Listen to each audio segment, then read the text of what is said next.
ainda tem uma dinâmica de como as pessoas interagem, como elas entendem o valor, inclusive. Hoje tem um misto, né, de preocupação de ceder o dado e tem essa coisa do LGPD que meio que transforma a questão do dado como algo que se precisa criar uma trava e não que não seja importante, mas no fim das contas você faz uma troca, né? Exato. Você troca o seu dado por personalização. Cara, a gente falou muitas coisas aqui, né? Igual, por exemplo, você deu o nosso exemplo do produto piloto, que é uma empresa muito pequena e poucos dados, né? E a gente tem o outro lado da moeda também, que são as empresas que têm muitos dados, mas em contrapartida tem um sistema legado, que é uma bagunça, tudo bagunçado, e como você faz pra organizar aquilo? E é justamente isso que eu queria saber, né? Da sua experiência toda aí com dados, né? Como que a gente, levando pro lado prático de fato, né? Pensa num diretor de uma pequena empresa, uma startup que tá ouvindo a gente, ou um diretor de uma grande empresa que tem um lago de informação de 100 anos da empresa, só que tá tudo bagunçado, cada dado tá no seu feudo. Como que a gente faz isso, né, numa grande empresa, para organizar os dados, para gerar dados, e numa pequena empresa com poucos dados, como a gente gera dados, como a gente gera informação ou inteligência, né? Pegando o primeiro passo aqui de uma empresa que tem bastante dados, né? Não é tão simples a resposta. Acho que o primeiro passo é coletar os dados. Eu acho que quem ainda não está coletando precisa coletar. O segundo passo nesse processo não adianta ficar só coletando, porque eu vou aumentar o meu armazenamento, isso vai aumentar meu custo de infraestrutura, seja em cloud ou não. Então, assim, qual problema eu estou querendo resolver? Pegando o gancho lá, né? Eu quero resolver que problema? Chegar. Que tipo de dados já pode filtra, né?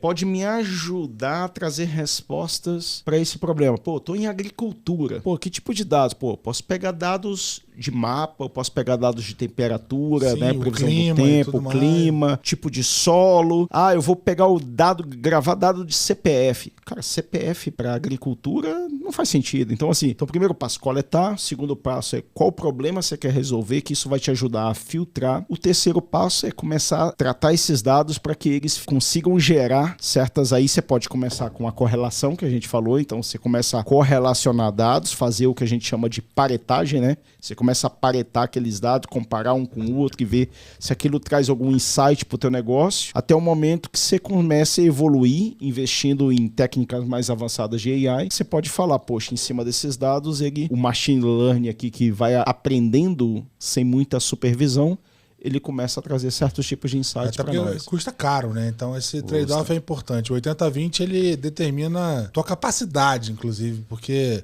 dependendo da quantidade de dados que você tem, a consulta disso é caríssima, o processamento é caríssimo, etc. Exatamente. E aí parece que a gente está sempre dando volta, né? E no fim a gente bate no problema, né? Não adianta achar que você vai ter dado, você vai ter machine learning, você vai ter AI... Não é uma solução em busca de um problema, né? Você tem que ter um problema claro, né? Agora isso passa por maturidade, porque quando a gente fala sobre dado, uma empresa que esteja no estágio inicial ou até uma Big Corp, cara, você tem que respeitar os estágios. Qual é a maturidade da sua empresa em relação a tratar essas informações? Porque a gente tem 4 estágios, ao meu ver, e aí, Breno, você me corrige. Mas eu não faço nada sobre ele. Eu tenho dado analítico em que eu já começo a enxergar dashboards, começo a enxergar as informações de um relatório, alguma coisa que eu consiga entender o comportamento, mas ainda num estágio muito pequeno. A partir do momento que eu tenho esses dados mais claros, aí eu vou para um processo preditivo da situação em que, através dessas informações, eu consigo construir análises e dar insumos para o time ou para o cliente do tipo, cara, se ele tem um comportamento como você trouxe, de comprar todos os dias, do meio-dia às 2, R$100, eu posso ter uma predição de oferecer produtos, oferecer serviços em cima desse comportamento. Isso é uma predição. E eu tenho a prescrição do tipo, cara, eu já sei o que ele quer naquele momento e eu vou dar aqui, ó. Se o Rafael todos os dias vai naquele horário na farmácia, eu já sei que ele vai comprar. Então, quando ele entra na farmácia, eu já ofereço para ele o produto específico. Então, isso é uma prescrição. Os estágios, eles são importantes nessa nossa discussão, que é a questão da maturidade, né? Qual é a maturidade da sua empresa, do seu produto e como que você traz um diagnóstico sobre isso. Aí misturando aqui um pouco já... Aí misturando aqui... Os reais que falham hoje. Tem a questão dos perfis, né? Que tipo de perfil, na nossa discussão aqui, não só pro Breno, vocês enxergam que são importantes? Perfis profissionais que conseguem trazer aí a análise de estágio do dado daquela empresa, a maturidade e por aí vai. Construção de times, né? Boa pergunta, porque a gente fala desse tema de dados, né? E super concordo com os estágios, é isso mesmo. Se fala muito do cientista de dados. Sempre. Não, mas eu preciso ter um cientista de dados. Mas o cientista de dados vai trabalhar no modelo. Ele vai tentar, em cima de um problema que foi identificado, criar representações da realidade para testar e ver se aquilo traz algum insight. Para mim, a figura principal que muitas empresas têm ignorado, talvez agora menos, né, nesse último ano que a gente está em 2022, é o engenheiro de dados. Porque não existe modelo de dados se você não tem dado.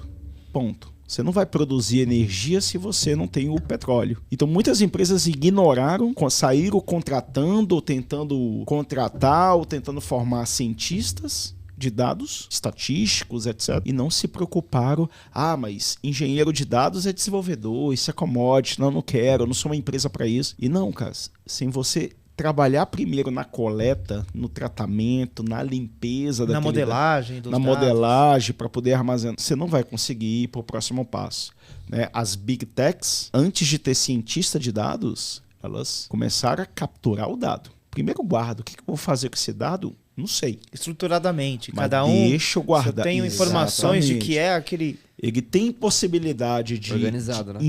Dizer algo sobre o meu problema? Tem. Será que ele diz algo? Não sei. Vou aprender com isso. Mas eu vou guardar ele, porque eu vou tentar correlacionar ele em algum momento, tentar ver se ele complementa esse ponto. Então, o engenheiro de dados vem ganhando bastante força, assim, sabe? Falando de carreira, como sempre foi, né? Eu falei mais cedo de integração de sistema, né? O cara que desenvolvia os web services, as integrações de sistemas, APIs. O cara que esses caras de fato faz a coleta do dado. Exatamente. Eles estão evoluindo para um papel crucial, que é o engenheiro, que vai construir as tubulações para poder coletar aquele dado, e aí sim, com os dados bem tratados dentro daquele lago limpinho ali, os cientistas vão poder operar e gerar insights